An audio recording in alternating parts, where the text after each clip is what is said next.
कुरुक्षेत्र का नाम आपने सुना होगा। यह हरियाणा का एक जिला है। यह शहर अपनी महान संस्कृति के लिए जाना जाता है। पौराणिक कथाओं के अनुसार इसका सीधा सा संबंध महाभारत से है, क्योंकि महाभारत का जो युद्ध था वो कुरुक्षेत्र में ही हुआ था। और इस युद्ध के लिए कुरुक्षेत्र ही क्यों चुना गया, आइए जानते हैं। नमस्कार, मेरा नाम है दुर्गेश और आप देख रहे हैं कथा है महाभारत। हम सभी जानते हैं कि महाभारत और कुरुक्षेत्र के बीच में गहरा संबंध है। भगवान कृष्ण ने गीता का उपदेश अर्जुन को यहीं पर दिया था। पौराणिक कथाओं की माने तो महाभारत का जो युद्ध है वो कुरुक्षेत्र में ही लड़ा गया था। कुरुक्षेत्र को गोकुल, वृंदावन और अयोध्या जैसी प्रसिद्धि तो नहीं मिली, लेकिन महाभारत के युद्ध की बात होती है तो कुरुक्षेत्र का जिक्र जरूर होता है। लेकिन क्या आपने कभी सोचा कि कौरवों और पांडवों के मध्य जो महाभारत का युद्ध हुआ था वो कुरुक्षेत्र पर ही क्यों हुआ? और इस एपिसोड को पूरा देखने के बाद आपको आपका उत्तर जरूर मिल जाएगा। पौराणिक कथाओं की माने तो महाभारत के लिए एक ऐसी जगह को चुनना था जहां पर बड़ी संख्या में सैनिक खड़े होकर युद्ध कर सके। इसके लिए जगह चुनने की जिम्मेदारी भगवान कृष्ण को दी गई। यह तय हो गया कि युद्ध तो होना ही। तब भगवान कृष्ण ने जगह की तलाश के लिए अपने दूतों को अलग अलग दिशाओं में भेज दिया, क्योंकि भगवान कृष्ण को आभास हो गया था कि यह युद्ध बड़ा भीषण होने वाला है।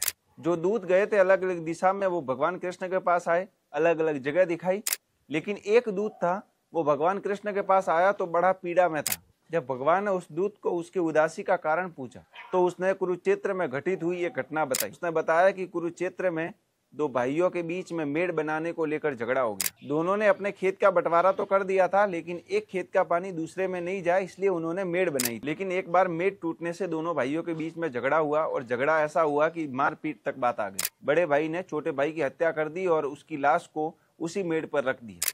कहा जाता है कि दूत के द्वारा बताई हुई कहानी के आधार पर भगवान कृष्ण ने कुरुक्षेत्र को ही चुना। और भगवान कृष्ण ने सोचा कि सगे संबंधियों के युद्ध के लिए इससे बढ़िया जगह, इससे बेहतर जगह और कोई नहीं हो सकती। यहाँ की भूमि इतनी ज्यादा कठोर थी कि चाहकर भी किसी का मन द्रवित नहीं हो सकता था। लेकिन भगवान कृष्ण इस बात को लेकर शंका में थे कि कहीं पांडव कौरवों के दबाव में आकर संधि न कर ले, और इसी वजह से भगवान कृष्ण ने सोच समझकर महाभारत के युद्ध के लिए कुरुक्षेत्र को ही चुना।